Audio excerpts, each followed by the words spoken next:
What you're about to watch is a talk that I gave to a room full of professional authors and aspiring professional authors about how to tour and travel full-time on book sales, based on a book I'm writing about my experience doing exactly that. This book, Bootstrap Your Book Tour. If you want to know what it's like to be a full-time author, watch this talk. Or click the pinned comment if you'd like to get a copy of this book before anyone else. I made a full-time living pre-COVID touring and selling books. This is how I did it, and I'm not special. This is how anyone can do it. This is Bootstrap Your Book Tour. All right, are we clear? All right, this is clear as muddy waters, right? No, that's crystal clear. That's great, thank you. All right, well, this is it. We're ready. Everybody ready for our last session for today, right? Yes. All right, Bootstrap Your Book Tour. Let's hear it from Mr. Timmy Bauer.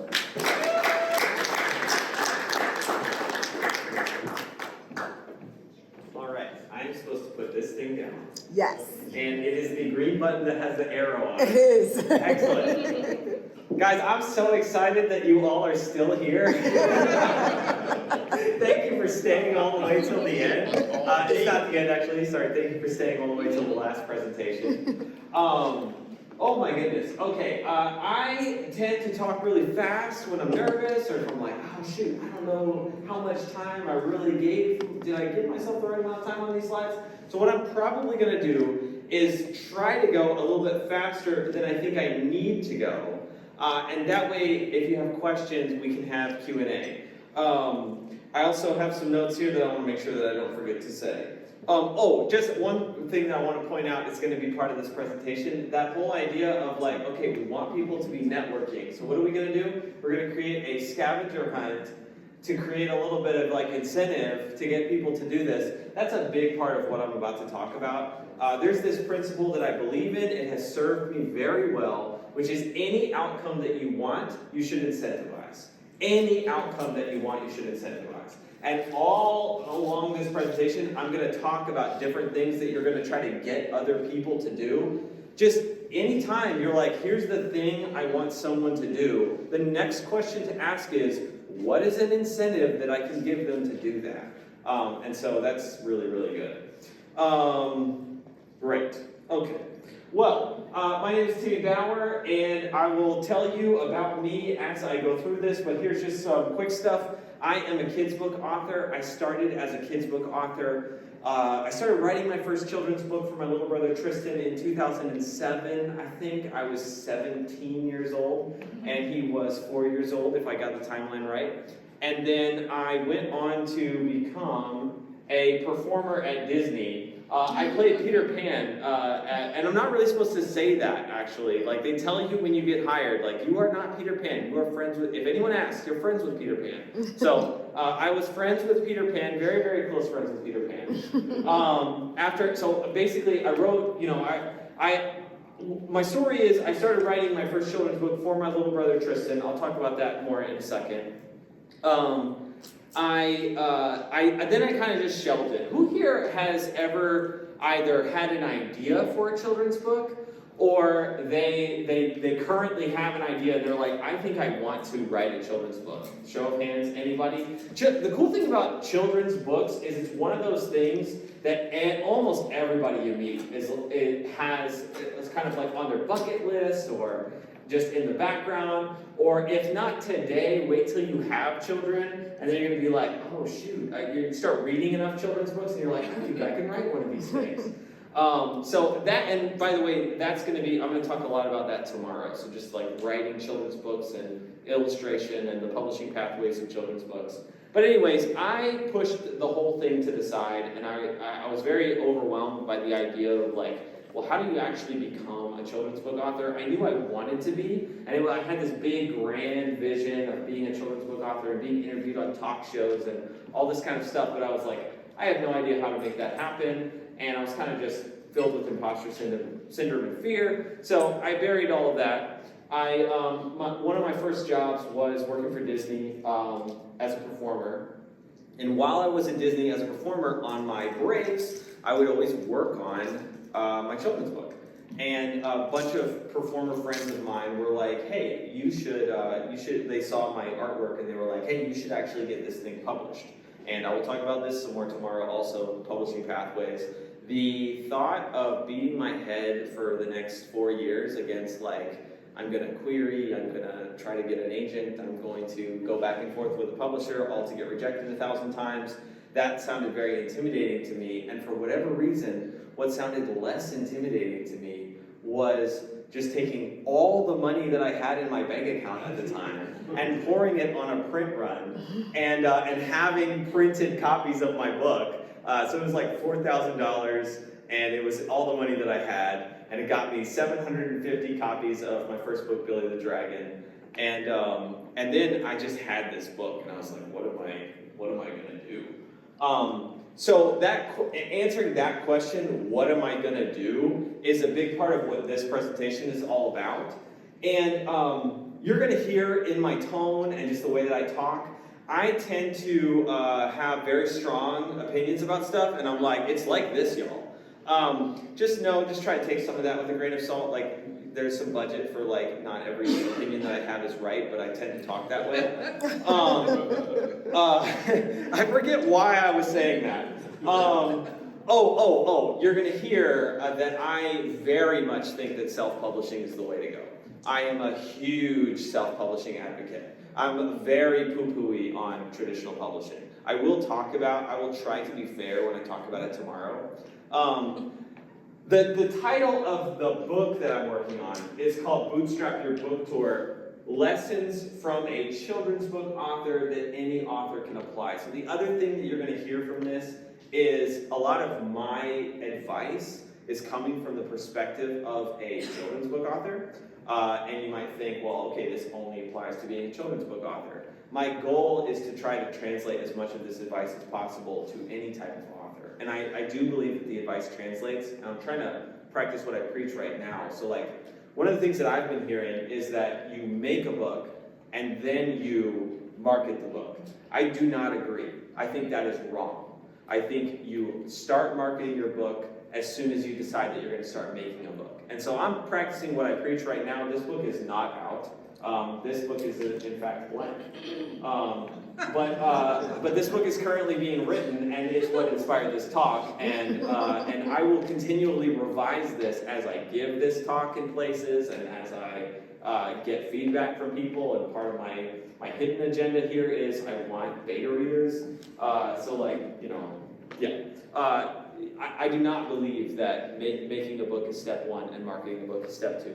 Marketing the book is the step that you take as soon as you decide that you're writing a book. So we're going to talk about book tours because it's the most success that I've had, I think, as an author. So a little bit of background on me. In 2014 is when it's when I first got that shipment of books and when I really decided, like, okay, I am going to try to sell these books. I got 750 books. I gotta at least try to make the money back that I paid for it. And so that's what got me started on it, figuring out how am I gonna do this, and it took me a while. It wasn't until 2018 when in year one, I was able to make back all the money that I had put into the print run.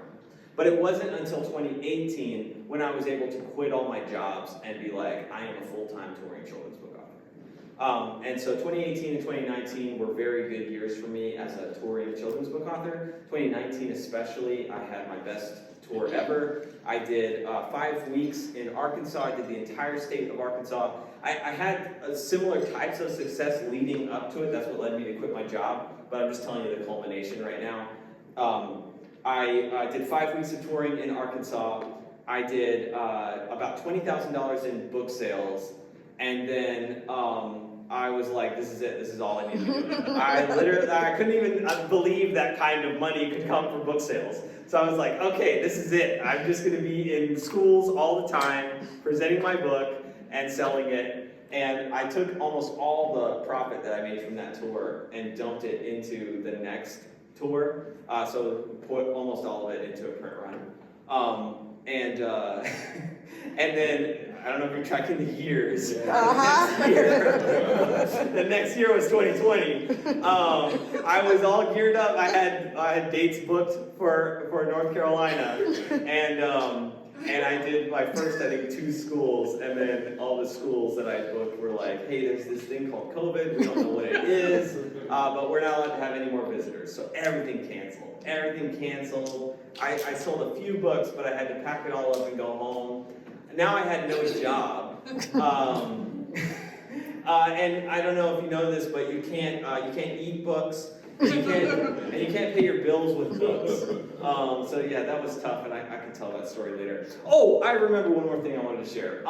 It's because I'm rambling and speeding. If you think of a question, would you please actually take the time to write it down?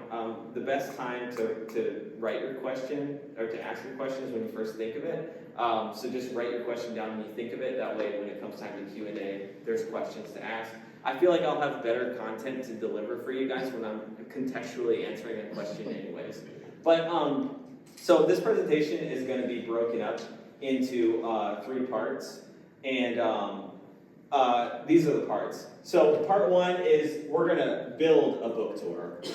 So part 1 is like, how do you actually build a book tour? Like, how do you as an author, and I would say as even a not yet published author, you don't even have a published book yet, I would argue. How can you build a book tour? And then how can you engage well on that book tour? And then, probably the most important part, at least strategic-wise, how do you actually sell a bunch of books? My average was I was doing about $500 in sales per school that I would visit. And when I was in my heyday of touring, I would do 2 schools a day. So and how did I do that is one of the things I'm going to talk about in this presentation. The slide right before this one said, you don't need a publisher, you just need a plan. That just kind of reveals my bias a little bit.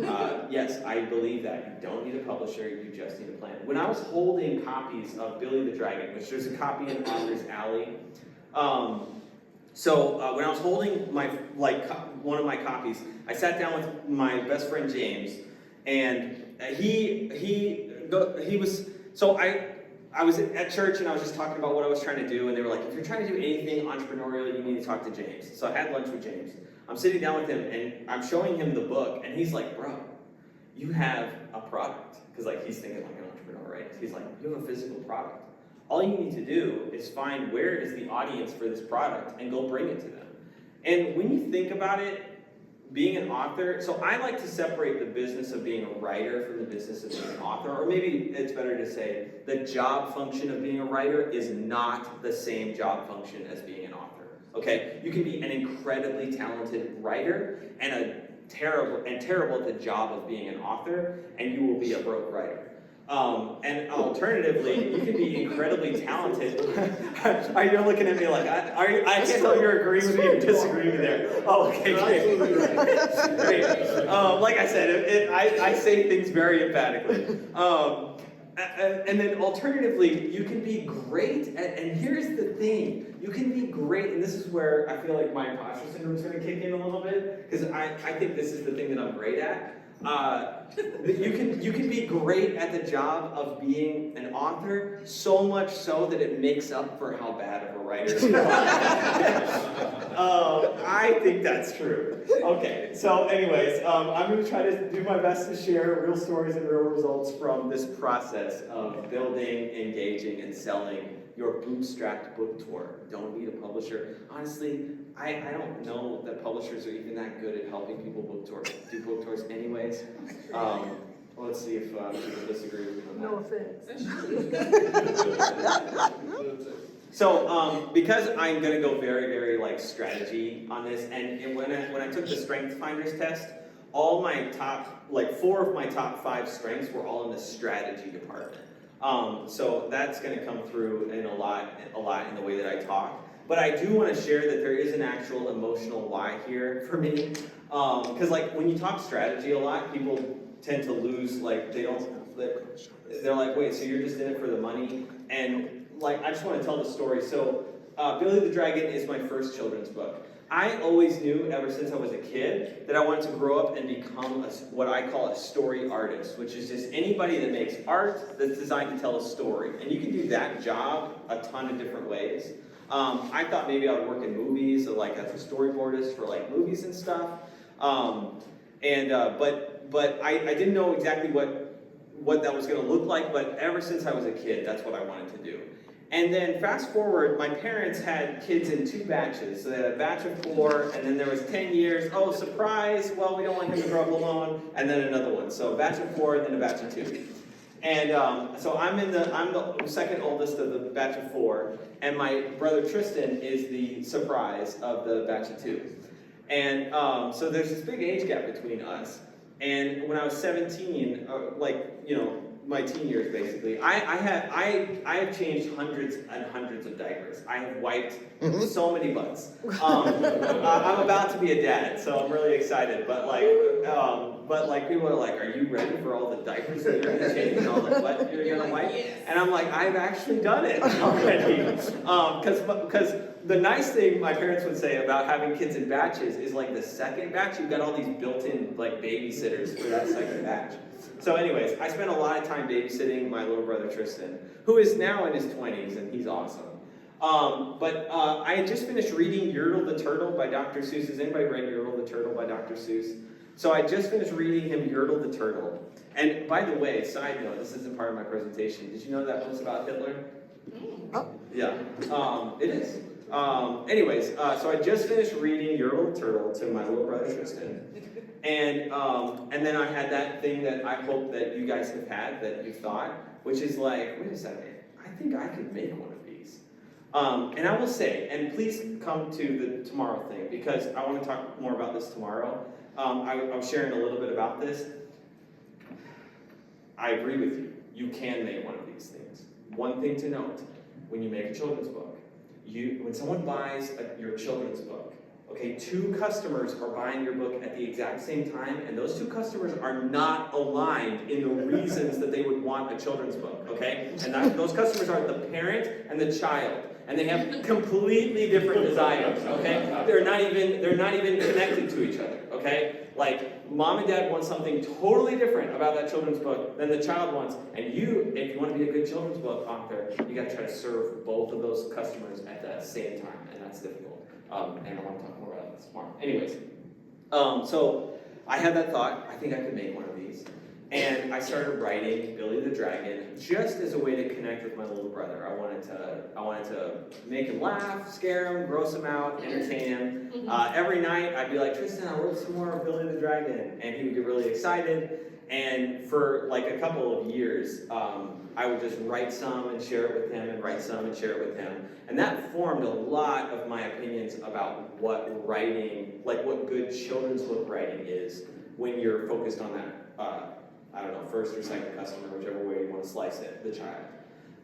But one of the cool things that came about from this is, one, I connected very deeply with my little brother. We have a great relationship now, which is awesome. That's one of the awesome, powerful things about a children's book, is it can connect 2 completely different generations of people. And there's so much power in that. And so I got to experience that with my little brother Tristan. And then the other thing that it did is it clarified for me. I was like, this is what I want to do. Like, as far as like what kind of story artist I want to be, this is the kind of story artist that I want to be. So that's just my story of writing my first book. But of course, then I've got that problem of, okay, I have made the book. I have sunk $4,000 into it. I have a physical product. My friend James is going, you just got to go to where the audience is. And I would say same thing for you as an author. You got to be thinking the same way. You have a product. You got to go, okay, where is the audience for this product? I need to go to them, and I need to show them that I have written a book for them. And how in the world do I do all that in a way that compels them to want to read my stuff and like it and buy it and keep buying it and all that kind of stuff? My first attempt at solving this problem was to go knocking physically on elementary school doors. So I had some accountability with my friend James. I'd be like, I am going to go knock on school doors. And, we'd set like how many schools I was going to knock on. Oh, because quickly, the first thing that we identified was, as a children's book author, the butts and seats that I can go have access to are at elementary schools. Like, that's where my audience is. And that's another thing that I want you to be thinking about as an author is like, where could you go where you have guaranteed butts and seats and they all make up your ideal reader audience? Like, that's, you wanna, when it comes to book touring, you wanna really focus on that. Like, okay, can I like typify that? Can that be like what type of place is that? And then like, how can I reach those types of places at scale? For me, it was awesome that it was so simple. It's elementary schools. So I started knocking on elementary schools, and I'd knock on the door, the glass door, and then the assistant, like the front desk person would let me in, and I'd be like, hey, and I'd hold my book. And I'd be like, I'm children's book author Timmy Bauer, and this is my book, Billy the Dragon, and I'd love to read it for the kids at this school. And about half the time, what are you saying over there? Like, there's a strange guy. Yes. So about half the time, they'd be like, who is this strange man that wants to read to our children? And then the other half of the time, they would say, oh, you need to talk to our school librarian. And among that group, that half of the time, about 10% of the time, they would actually introduce me to the school librarian. And I learned very quickly, as long as I can get face-to-face with the school, I was like, the school librarian is the gatekeeper. They are the person that makes the decision. And they make the decision for the entire school. So this school has 300 people, 300 guaranteed butts and seats of my ideal readership. And all I have to do is get this one person to say yes to me. And that's the school librarian. And I learned very quickly that if I could get face-to-face time with that school librarian, they'd see my book, they'd see my personality and everything, and they'd be like, okay, yeah, you know what, let's have you come visit our school. And I could get a book date on the calendar. So that was very, very cool. I did eventually graduate from that approach of knocking on glass doors. I have a totally different approach now. But that idea of like identifying the super connector or the gatekeeper, the person that has access at scale to your readership, that is so huge. So like, I'll just give, so here, there is, and I know I'm walking away from my own camera here, but, so there's actually two people, right? So if it's kids' classrooms, and honestly, this should have just gone into one spot, because this is who I'm after. I'm after those classrooms with the 300 kids, right? These are the two decision makers. It's either the school principal or the media specialist, kind of depending on just the culture of that school. So some of the schools, it's like every decision is made by the principal, and some of the schools, it's more like distributed down, and the media specialist gets to make the decision. But another realization that I had was, oh, there's actually somebody ahead of that person, and that is literacy event coordinators. So literacy event, if I got to know and impress a literacy event coordinator, I could come speak at a literacy event, and at the literacy event, the only people that go, for the most part, are principals and media specialists. So now I've identified the gatekeeper of my gatekeepers. So I could go, all right, I just need to focus on this relationship, the literacy event coordinator. And if I can get their help, they can actually introduce me to all the gatekeepers of audience in my state. And so that was a gigantic realization for me. That's what resulted in, so I've actually used this strategy a lot. I'm using this example because it's my biggest example, but this strategy actually came to me a lot earlier when I was touring in Miami. But this example of Arkansas is just my biggest example. And it was, so Jean Trawick she's the past president of the Literacy Association in Arkansas. They have an annual conference every year. All the media specialists and principals of Arkansas, for the most part, go to this conference. And if you're an author and you do a presentation there, they're all going to be like, oh my gosh, you should come to my school and present to my kids. And so off just that one relationship, I was able to book 40 schools in Arkansas. And remember, my average sales, 500, so that's where the 20,000 comes from. Anyways, so just from one connection. And here's some pictures from my tour in Arkansas. It was a blast. So this was my 2019 tour in Arkansas. You can tell I'm a little overweight. But it was amazing. It was incredible. I learned so much. And it really formed the way that I think about touring. The thing is, I have an activity that I want you to do, but I'm not 100% sure that I'm on that slide. So I will talk about this really quickly. So remember I said that I changed my approach. I don't knock on glass doors anymore. This is one of the big approaches that works really well for me, which is just so I have several different campaigns when I'm touring, when I'm actively touring. I have several different things that I'll be running at the same time. I'll be using a strategy called content-based networking to reach my gatekeepers and my gatekeepers, which are the literacy event organizers. And then I will just use plain old social media networking to get anybody that comments on my videos to introduce me to somebody who's a media specialist at their school.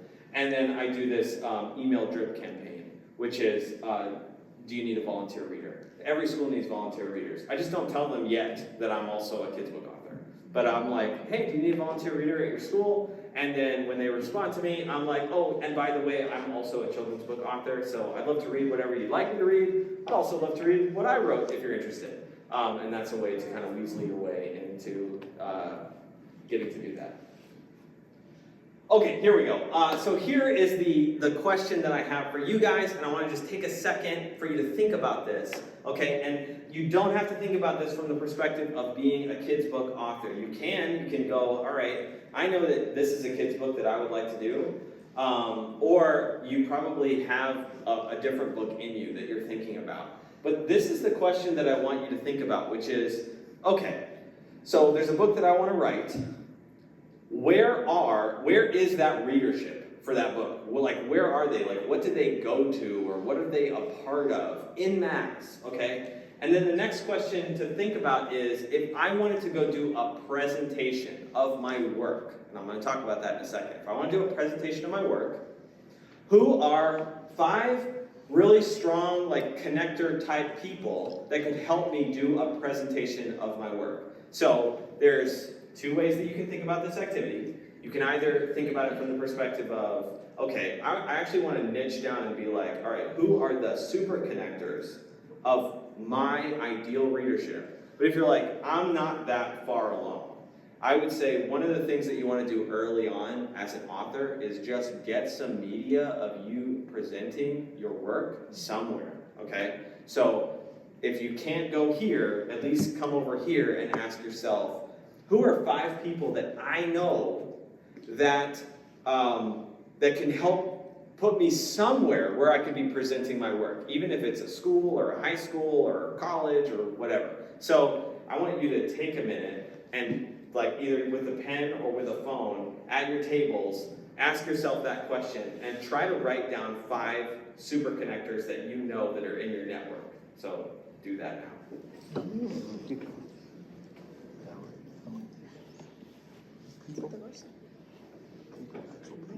So the question is, who can open doors for you? Who's somebody in your network that can open doors for you?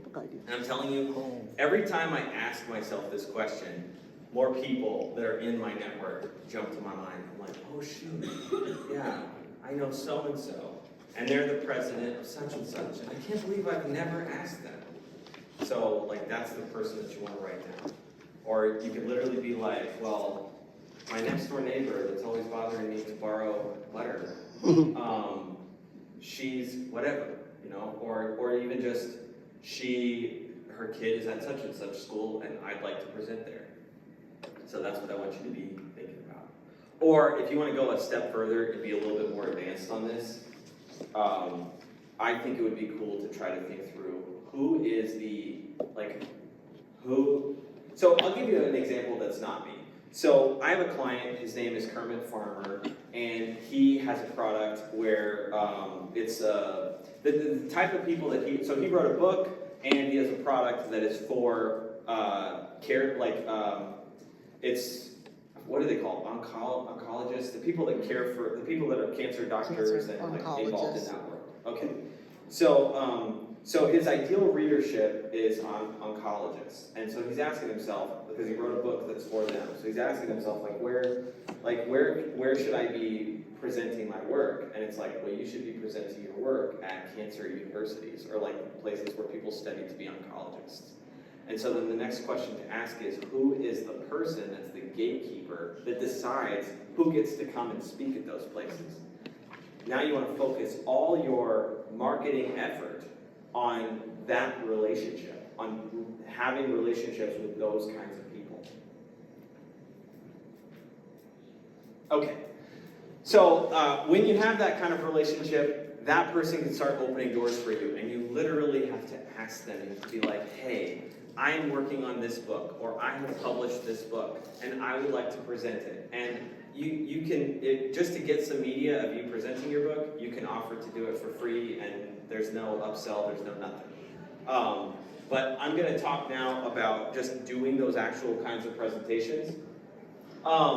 So here's a common misconception that comes up a lot, which is, and I get this with my clients, like we'll produce a book for them and they're like, okay, where can I go do a book signing? And it's like, nobody goes to book signings. I'm sorry, like unless you're already famous, nobody goes to book signings. Yeah, so like that's just like, it's like one of those ideas that people have of like, you know, sitting at Barnes & Noble with a table and a long line of people that want to meet them, adoring fans that are holding their book, and it's like, that's just not reality. Nobody goes to book signings. People don't buy books for book signers, they buy books from speakers. That is just the truth.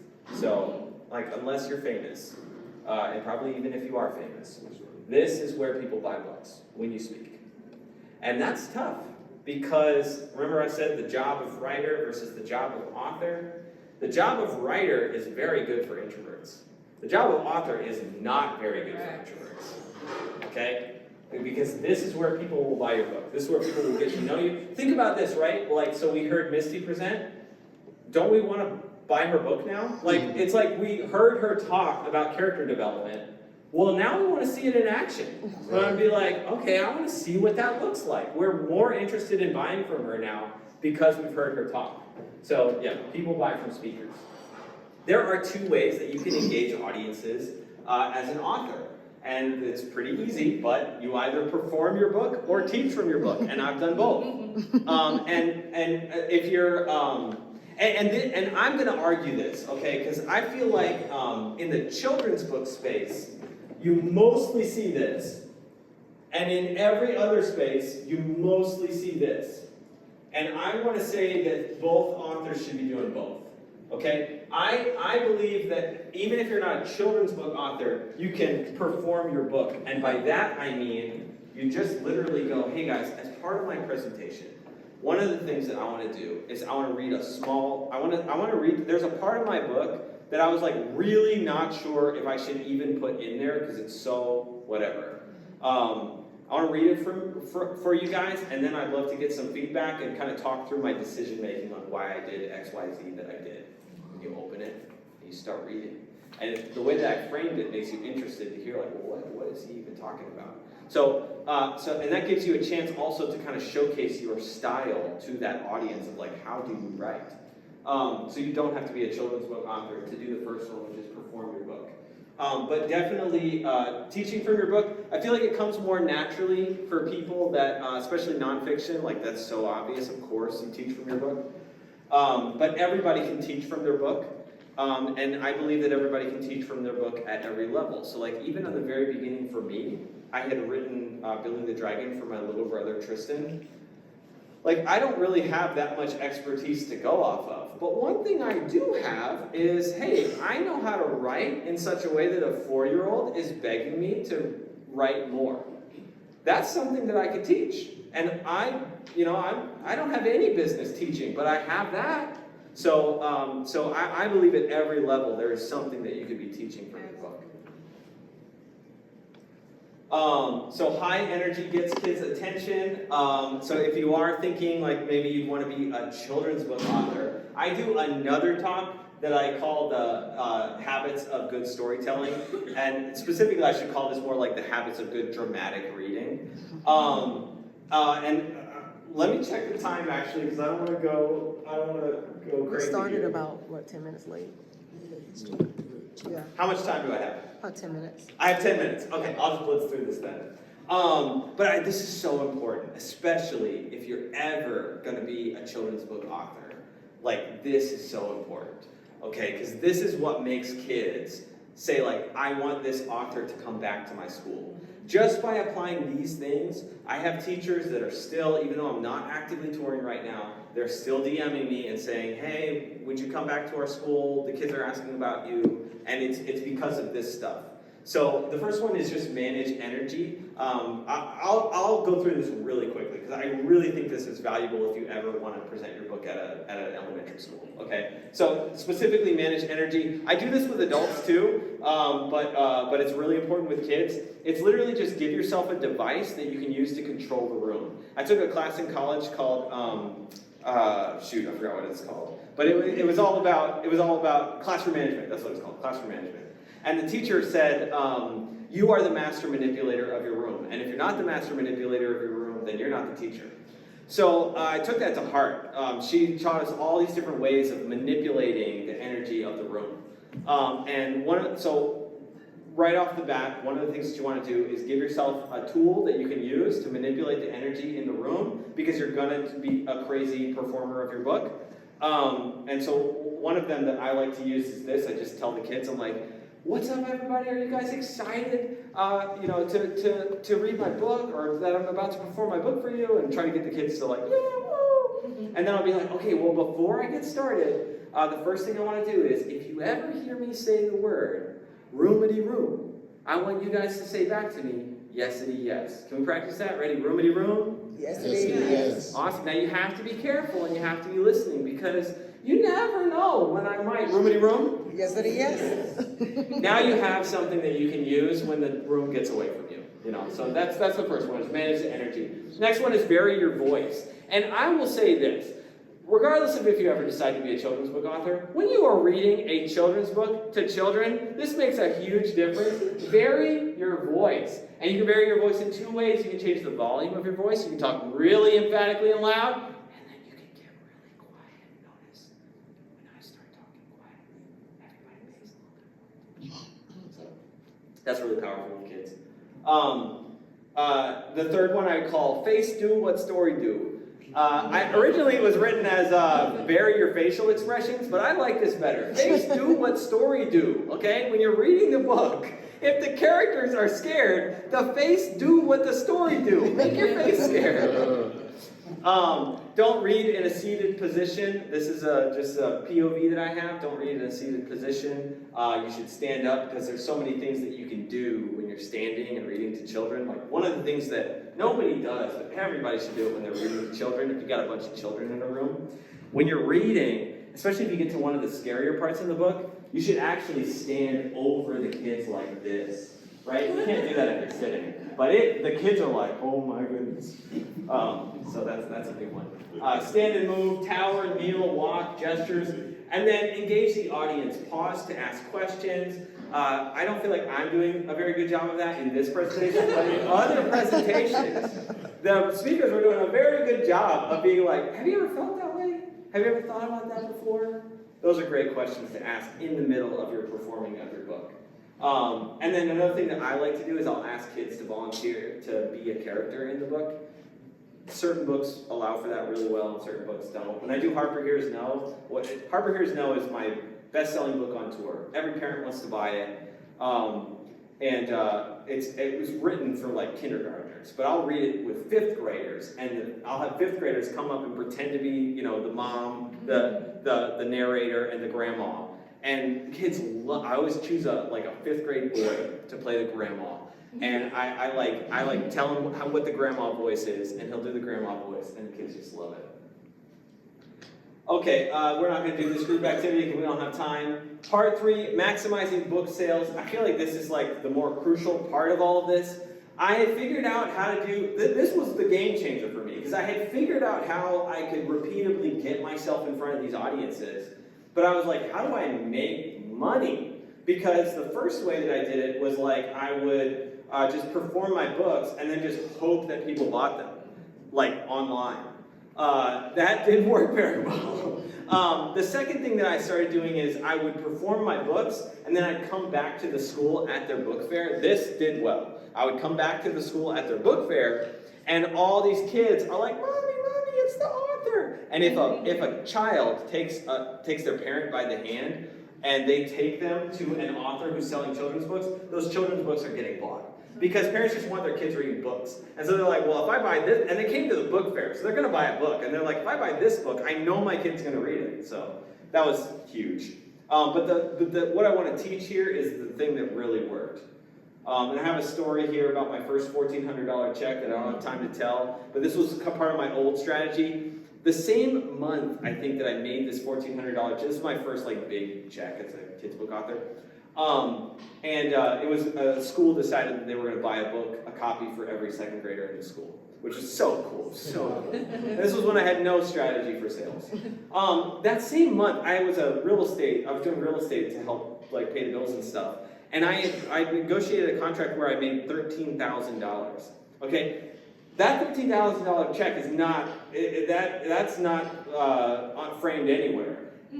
That was the same month I made this. This is framed in my office. I'm so much more proud of this. And that was a big realization moment. I was like, I need to stop doing real estate, and I was going to go full focus into this because I don't care about this money, I care about this money.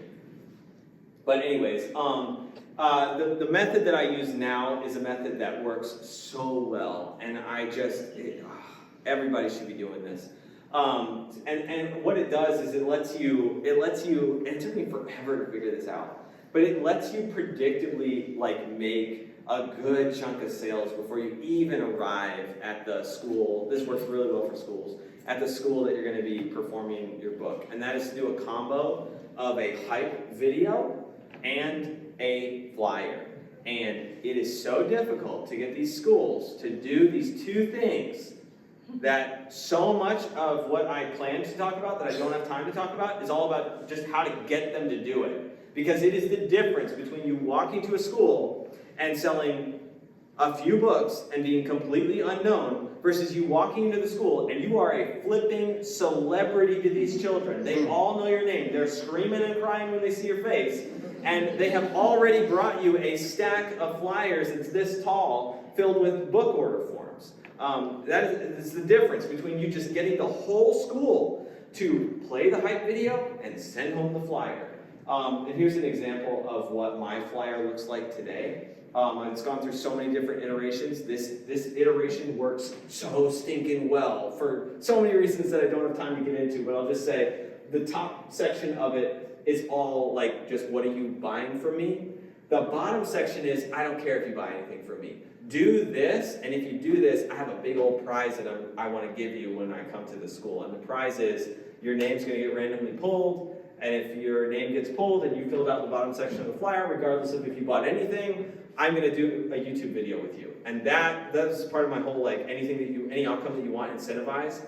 I wanted to incentivize kids to take the flyer home, show it to their parents, fill it out with their parents, and bring it back to the school. And I did not care if they bought the book, because I knew if they all did that, a good chunk of them were buying my book. My sales dramatically jumped when I added this bottom section to the flyer. So just incentivize the outcome that you want. That worked really well. The pre-visit is, this led to packed events. The pre-visit video, it's a hype video. I have an example of it that I'd love to show you. It can be so simple, but the goal here, you're trying to do two things in a hype video. You are trying to actually get the kids excited about your visit. So pick something that you know they're going to enjoy to tease so that you can get them excited about your visit. And then the other thing you're trying to do in the hype video is tell them how they can get a copy of your book and incentivize it. So I would say, I'm going to give you a flyer. In fact, your teacher is printing it right now, and if she isn't, give her a mean look right now. And on that flyer is something that you need to fill out. If you want to buy a copy of my book, awesome, but fill out the bottom section, because if you do, I'm going to pull 6 children randomly, and they are going to get to be in a YouTube video with me, but not if you forget to bring the flyer back. So take it home, show it to your parents, fill it out, bring it back. It works so well. I wanted to talk more about on-the-spot sales and post-sales strategy, but I want to leave room for questions. I will just say this works really well. Just have a system for like if you want on-the-spot sales. Be thinking like, okay, I've got people that are curiously coming up to me because I've got books to sell. Like, what could I do to incentivize them to like close the deal? And this one thing that I said, this works so well as a children's book author. I'm trying to rack my brain to think about how this could translate. But I would just like, especially at book fairs, like if mom and dad would come in, or if mom and child would come to my table, I'd be like, so Sarah, did you like the when I read the book at the school? Oh yeah, which character is your favorite? Oh, it's so-and-so. If your mom buys a copy right now, I'm gonna draw a picture of so-and-so in the book. And then it's like, I never didn't make a sale doing that. So incentivize the thing that you want. Group activity I don't have time for. Group activity I don't have time for. My biggest mistake, I have to share this. Okay, my biggest mistake. I mean, my goodness, like if I can go back in time. You gotta sell something expensive. You sell a $15 product or a $30 product, right? You gotta sell something more expensive than that. I would have doubled my profit if I would have just also had on that same flyer something expensive. There's so many things that it could be. But one of the activities that we don't have time for is I wanted to get you thinking like, okay, I'm such and such an author. What is my expensive upsell that I could put as like a checkbox item on a flyer? Or like with my book I'm trying to sell. And for me, like, I eventually finally did start doing an expensive upsell. Oh, I guess I don't have a picture of it. It could be teaching a storytelling workshop. It could be teaching, hey, I've got an 8-video course on how to be an illustrator that's designed for children, and it ends with a such and such, and it's only $300. Like, and you just add that as a thing that they could just check mark. If 1 in 50 of the parents that decided to buy my book also bought the upsell, I would have doubled my profit, or something like that. I'm not good at numbers, but it's something like that. So it's just crazy that I didn't do that. So for goodness sake, every author, figure out what your expensive thing is. It should be the next logical thing for a super fan, or the like, okay, well if the book is this, then the this is this. And that's the way that you need to be thinking about what your expensive thing is. Okay, questions? That was good. Yes? Who's the pick? Am I out of time? Oh, yes. Chad. Yeah. Yeah, I just had an idea. So one of the upsells you could do was like customize books for the children that are buying them. That might be an idea. When you say customize, do you mean like Like put them in the book. Oh, I see. Okay, that is like in a future book, like their name will appear in a future book. Oh, that's a good idea. Yeah. We do that in fiction a lot for like charities. It's called a Tuckerization, where we'll put you in the book and we'll put you, sometimes we don't put your name in if you don't want it. We'll just describe you in the book and something like that. But yeah, it makes great money for charity. I don't know if anybody's ever done it for just a fiction. I feel like it could work well for kids' books, like because like that's a really special thing. Yeah. Like your child could appear in one of my future books. I don't love that would have to be pretty dang expensive, I think, for me to like. I like the idea of selling. Like the thing about expensive stuff is it's often bespoke. But I like the idea of doing like a course or a cohort or like for me it would probably like the next logical thing would just be like, would you like your kid to learn how to become a kids book author? Because if so, that's only $2.99. And I feel like if I would have added that into my tours, I would have sold it a lot. And it's great, community growth and audience growth. It's got so many benefits, but one of them is it would have doubled my profit. Where do you print? Oh, hey. Where do you print your children's books? Like, are you using printers here in the U.S. or are you doing it overseas? I am going to talk more about this tomorrow. Okay. And I'm so glad you asked the question because this is something that people get really fancy about. And one of my POVs tomorrow is I've never met a fancy person that makes money. It's not fancy people that make money. So the people that get really romantic about like, oh, it needs to be designed in such and such a way, and the illustrations need to be such and such, and the build quality of the book needs to be such and such. I've never met anyone like that makes money. Yeah, and all the people that I've met that make money, they're way scrappier than that.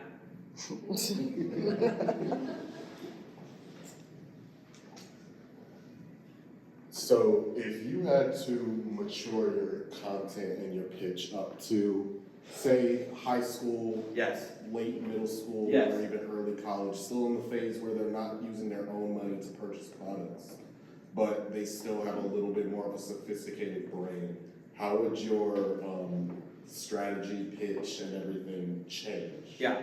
So in my case, it's actually like, it's really cool because I've been a touring kids book author. So my pitch has been and will be, especially like, because I didn't have a book to go with it, I was just doing it for fun. Like when I would go do presentations at middle schools and high schools, I was just doing it for fun. Now I actually have like a product to go with it. But it's literally like, hey, would you like to learn from a professional author how to be a professional author? And that would be my pitch. And so then to the gatekeepers, it'd be like, hey, I'd love to come on like career day or something and teach your kids about this very interesting career. Would you like that?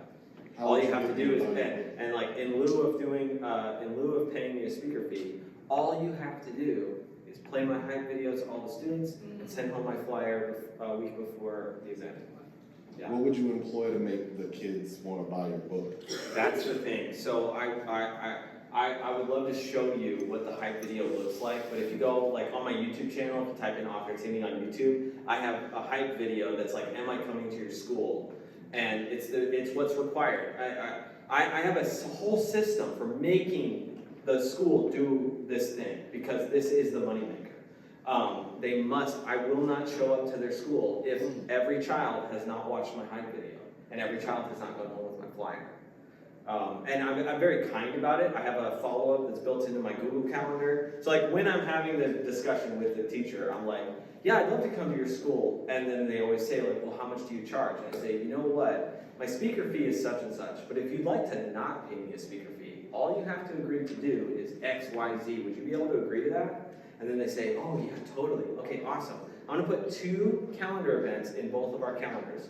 One is the actual event day, and one is a week before the event day, just reminding you of what you agreed to do, so that you can have that forcing function of like, oh, I gotta print 300 copies of this flyer, and I gotta make sure every student has watched this video. And then on event day, it's just like the schedule of what we're gonna do. And then I've got it built in so that like they get an email that's like, hey, I just want to confirm that every student has watched the video and every student has gone home with the flyer. And if they don't respond to that email, I'll send a follow-up, I send another follow-up, and then I say, hey, it looks like we're going to have to reschedule, and that's fine. What would be a better date? And then they freak out. And then they go, no, I am printing 300 flyers right now. Every student is watching this video. Real, as a follow-up to that, could you put the link into the chat on the app, and that way everybody has it? The link for the hype video? For the hype video? Yeah, sure, absolutely. Yeah. I would love, I'm a very forgetful person, I would love a forcing function. If somebody could just, like, is there a way to tag people in the app? Yeah.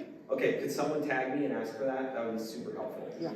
I guess one more quick question. Does your hype video change across age groups? Because you know, like what, the 13 to 16, that's the I'm too cool for. Yeah, totally. So when I'm talking to high schoolers, now I haven't, like I said, I've only done this for fun with high school and middle school, but when I start touring with this book, aside from events like this, which is awesome, but like when I start like going to schools with this book, it's probably going to be something like, what's up high schoolers, you probably have no idea who I am. I just want to introduce myself really quickly. My name is Timmy Bauer, and for the last such and such years, I've been a full-time professional author. And that's just, when you look up on Google, like dream jobs for people, that's always in the top 5 list. So I know that somebody who's watching this video is probably dreaming of one day being a professional writer or a professional author. Well, I would love to talk about that with you and give you some really practical, helpful tips on how you can actually make money as a full-time professional author and writer. And so that's what this book, Bootstrap Your Book Tour, is all about. I'm going to be signing copies for anybody. When I come to the school, I'm going to be signing copies for anybody that wants one. If you want a signed copy, your teacher is printing out a flyer right now. Everybody give her a mean look if she's not. Awesome. Okay, she's printing out a flyer, and then I gotta think about what's my incentive. It might still be being a YouTube video with me, because I feel like that would still be cool to them. But yeah. The key is you gotta make a hype video and a flyer, and just those two things go together. And if anybody wants you to come speak for a large group of people and they don't want to pay you, make that your speaker fee. Yeah. All right, Awesome. awesome.